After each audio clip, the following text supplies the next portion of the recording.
The following program is brought to you by TZ Productions, celebrating KPTS's nearly 50 years of community support in South Central Kansas. Great starts here on KPTS. This is where the stars come to shine and tell their stories. This week, we welcome a popular jazz singer. She has lived and performed around the world, but her heart has never left Kansas.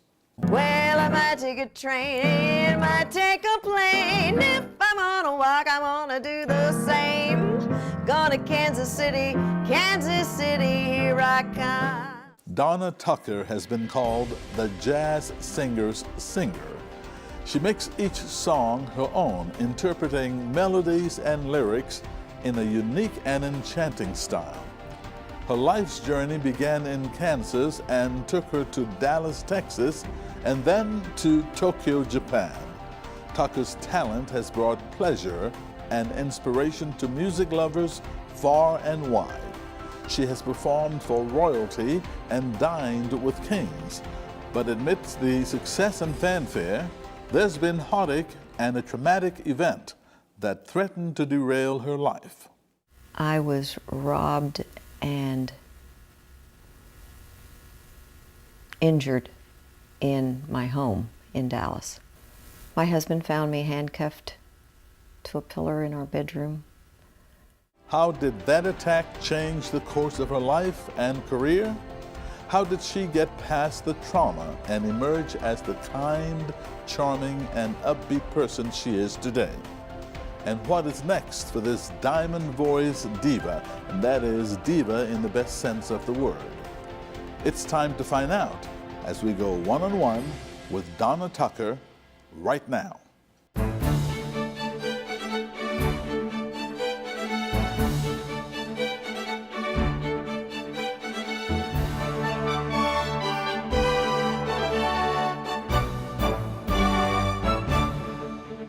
Thanks for joining us. I'm Victor Hogstrom, and it's a pleasure to welcome the lovely and talented Donna Tucker to the program. Welcome. Thank you, thank you.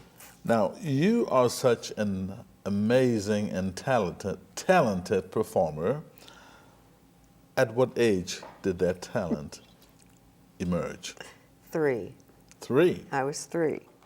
My father was a big band drummer. They had been on the road for a number of years, and all of the wives had decided there will be no more touring. You need to stay home. As a surprise performance for their final concert, there were approximately, now this is a story that my mother and father have told me. I don't remember it. The details are such: 900 people or so in the audience. My mother walked out on the stage, lifted me up into the curve of the grand piano. She sat down, she began to play my song, which was, "This old house once knew my children, this old house once knew my wife." And I began to sing, and the applause began, and I continued singing. The song finished. I looked at my mother. People are on their feet. I looked at my mother and I said, "Now we'll do Jesus Loves Me, because you told me we do it in the key of C." And it began at 3, yes. Then I began piano lessons before I was 4. Okay. Mm-hmm. So what kind of child were you growing up? A firstborn. Meaning? Meaning that I was the woman in charge. Oh, boy. Yes. And my birthday is the 4th of July.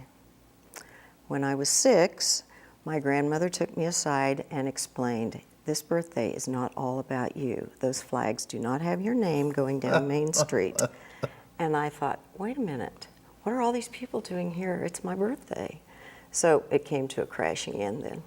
Then I realized I had to share it. So tell us about your teenage days. My teenage days, I grew up in a very small northwestern Kansas town, Oberlin. I went from growing up in a small town to having a very large stage all around the world. So if someone says, you can't do that, oh yes you can, coming from a small town. My teenage years were lots of music lessons. I began piano, as I said, slightly before I was 4.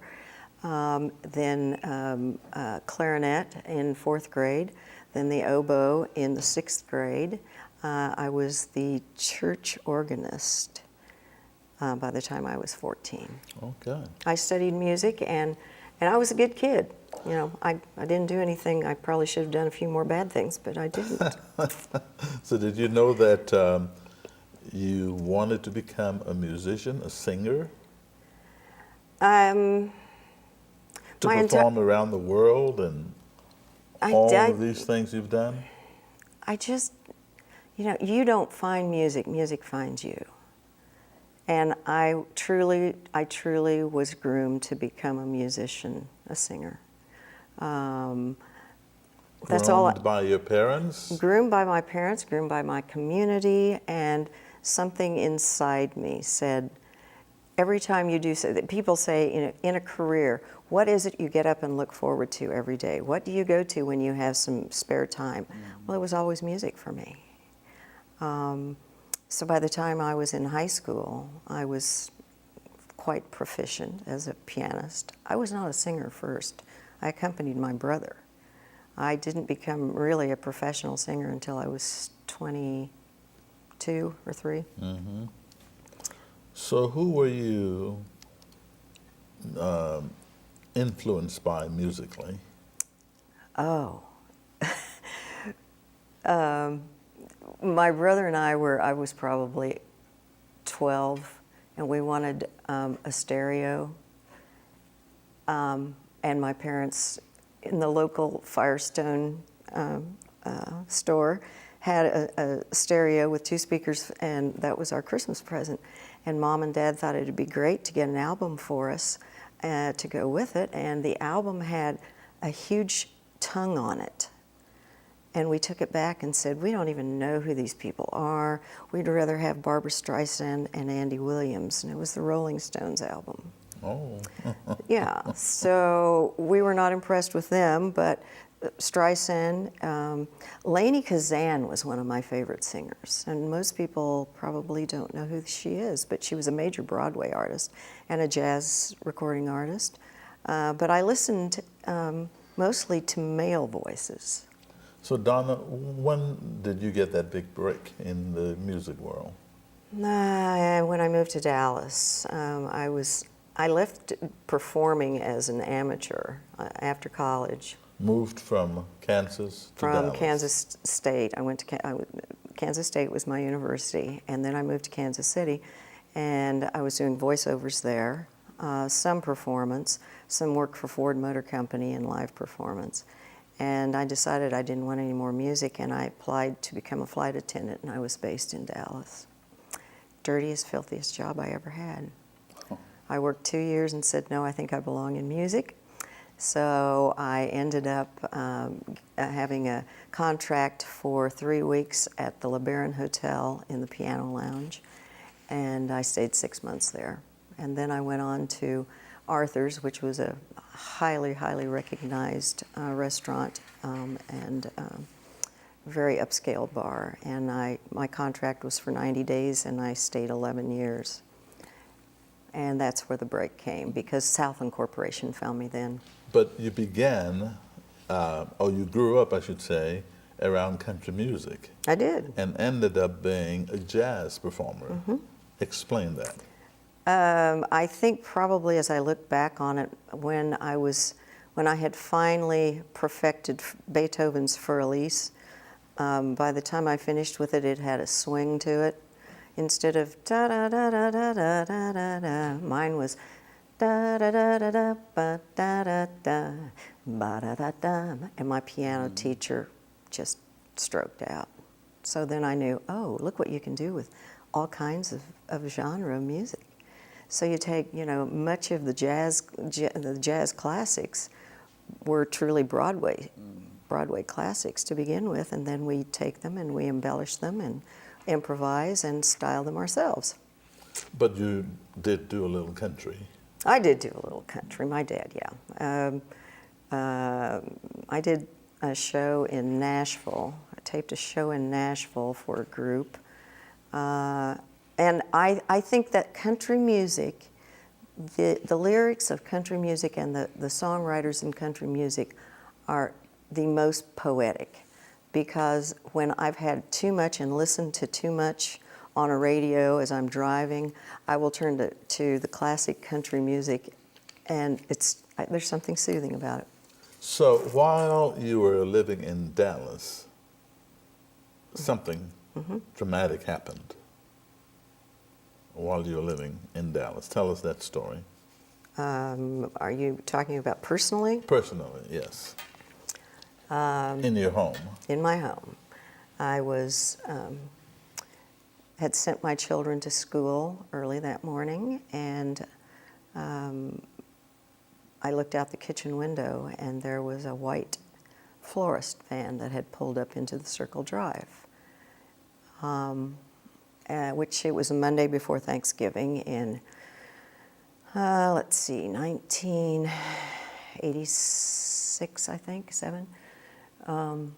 And I went to the door and opened it, and I saw a plant with it, and it was not floral deliverers at all. They had come as a home burglary invasion. And in disguise. In disguise. One came in, put a gun to my head, said, "Do as they say and you won't be hurt." I was drugged through the house. The second one came in. I felt like the first one knew me. I was very, very, very visible in Dallas at that time because I was doing television as well as live performance. The first one, I believe, knew me. The second one would have killed me. A third one was in the car, in the van. Dragged me through the house. They wanted jewelry. They didn't find the jewelry because I had played a major gala the Friday before, and jewelry was out of the house. I was assaulted and left handcuffed to the pillars in the bedroom. And I heard them rummaging through my purse. And then I waited for the door to close. I knew I heard the front door close. And I pulled the phone off with my foot.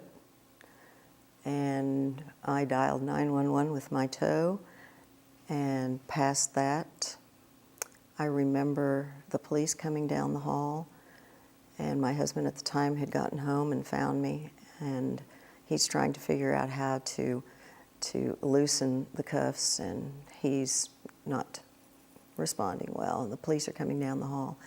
And from that point on, I don't remember anything, and I did not perform for 6 years. Wow. Yeah. I'm sorry to hear that. Yeah. I missed a trip to L.A. I was supposed to be in L.A. the next Monday, and I never sang a note or performed again. So how did that event change your life? What perspective did it give you on life? To, first of all, be very aware of your surroundings. I was not, I was never afraid at home or being alone. I was more concerned being in crowds, and today I still don't like crowds. Especially when you happen to be a person that a lot of people know who you are and you don't know them. I faced my fear. I could have walked away from my career forever, but I knew I was stronger than that. And I faced it and went back. Very good. Yeah. Very good. Proud of you. Thank you. So after that traumatic experience, you moved to Asia. We had moved back to Kansas because I wanted to be near, from Dallas we moved back to Kansas for me to be near family and to heal.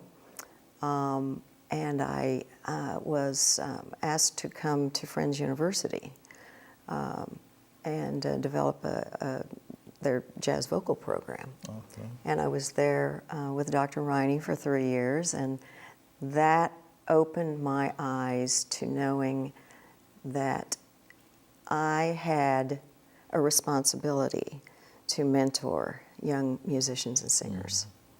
So how did you how did I end up in Ended Asia? in Asia, yes. I was, I had some people in the business, and the Westin Hotel, the management knew people who knew people, which is what this business is all about. And I ended up signing a contract for 4 months in Tokyo with the Westin Tokyo. And it was, you know, musicians who know musicians, and they wanted an American jazz artist, female, who was also pianist, and I had my name all over it. So I ended up going in, my first year was 1999, and I ended up being there twice that year, and I would stay for 3 months. I was there 6 months. And then from then on, I would go every year for 4 months at a time for 8 years. I was the longest contracted performer in the West End. And you've performed for royalty The throughout imperial Asia. family came in several times. And the Japanese are very, very wise and extremely well versed in American jazz, especially the American songbook, the classics. And many classics that I had never done that I found that I liked so much came from requests from the Japanese audience. There were many companies, corporations from around the world that would book their meetings in Tokyo when they found out I was going to be in the hotel. Wow. And Nancy Cassabaum Baker became a friend, and she was my contact, my American contact at the embassy, because I would have lunch with her. And a lot of diplomats would come to the hotel. So what other countries in Asia did you perform in? China, Hong Kong.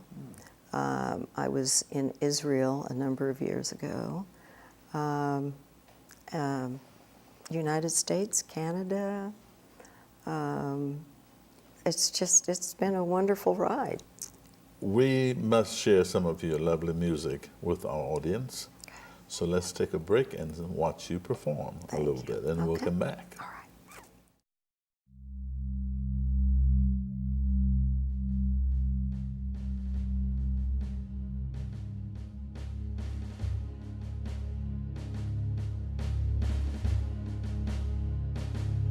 Oh, say, can you see by the dawn's early light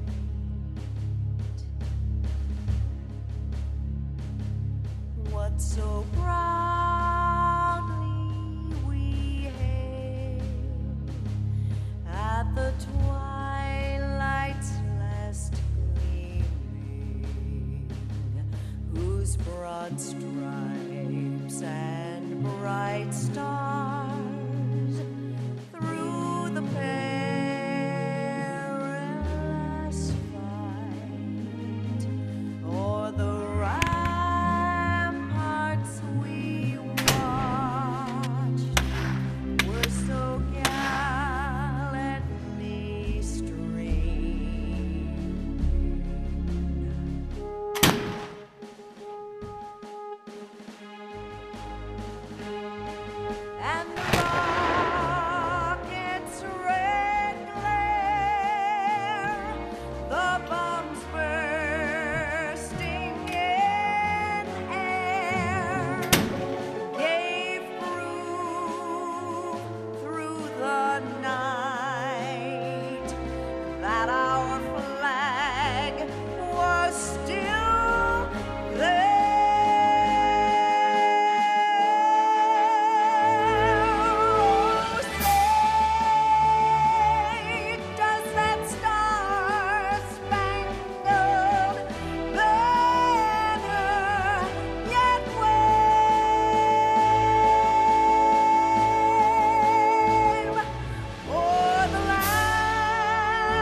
Donna, that was lovely. Thank you.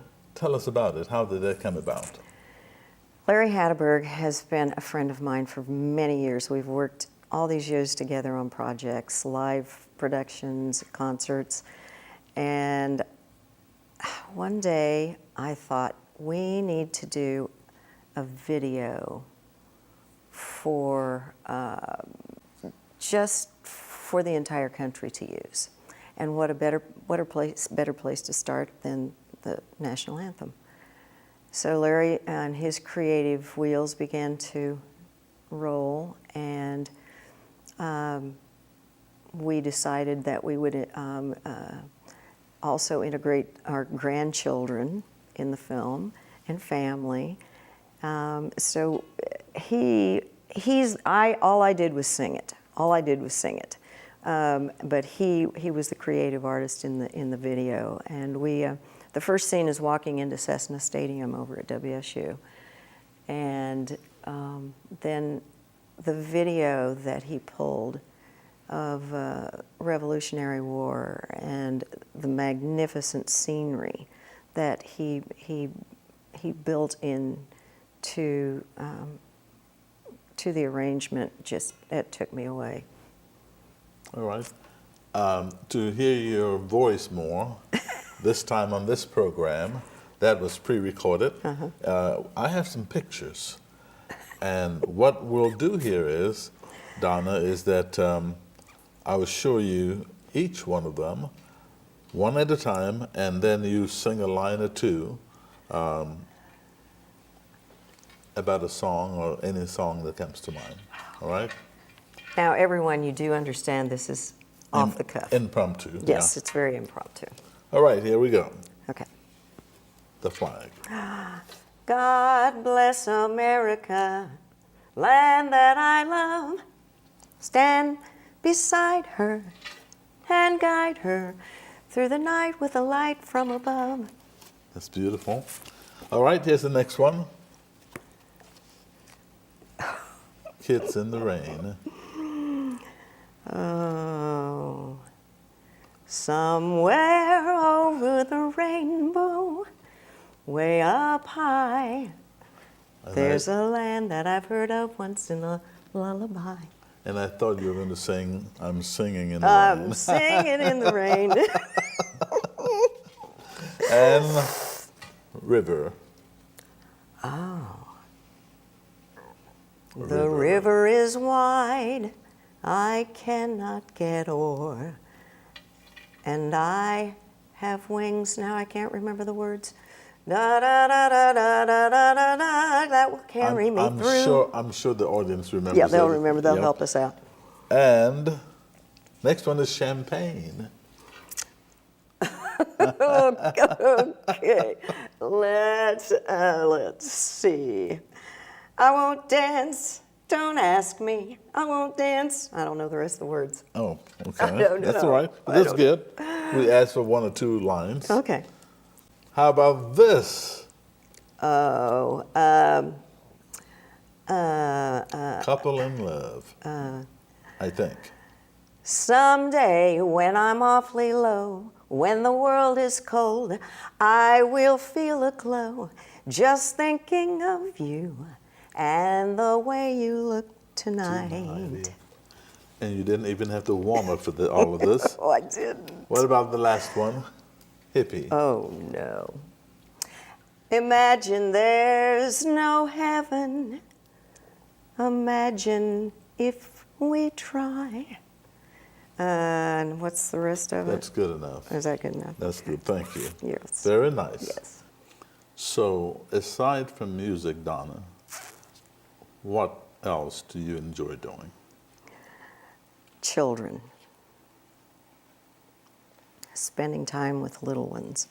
Just, if I had it to do over, I probably would have gone into early childhood development. I know, as an old person now, that's as I look back. The greatest joy in my life, the greatest reward in my life was raising my sons and watching one son become a father and raise his children. Our youngest son was became chronically ill when he was 2.5. And at one point, they were trying to tell us that he may have had cystic fibrosis. The test was contaminated 3 times, and I prayed. I would pray and pray every single night, please God, give it to me. Don't give it to this child, but if he's well, I will give my life to raising funds for children, and that's what I've done. So what is Donna Tucker doing these days? Oh, I'm doing a lot of teaching. I don't teach anyone to sing. I don't have the patience for it, just like I didn't have the patience to teach my son's piano. But I mentor professionals who are working. I've got several friends and understudies from the Kansas City Chorale, from the Kansas City Symphony Chorus, who are young professionals and wanting to have a vast knowledge and approach and quality talent to different genres besides classical music. So I'm teaching them how to play one instrument in different styles. So what's next for Donna? Oh, I don't know. Every time I say, I think I'm just not going to do this anymore. And then I realize that this is who I am. And once you cease to create, you cease to exist. Final question. How do you define success? Inner peace. Satisfied with what you've done with your life. Know that you've made a difference in other people's lives. I once told an interviewer that, what would you like to have on your tombstone? And I said, I think I'd like to have, she was a great mother. Overlooking the stardom and performances. And Absolutely. wow, that's impressive. Thank you. Thank you for joining me one-on-one. Thank you so much. And good luck in Thank the you. And career. you too. Thank you. Thank you very much. And I'm so glad you could join us for this conversation. If you have a question or comment, good or bad, our email address is oneonone@kpts.org. We would enjoy hearing from you. I'm Victor Hogstrom. Thanks for watching, and we'll see you next time on another edition of One on One.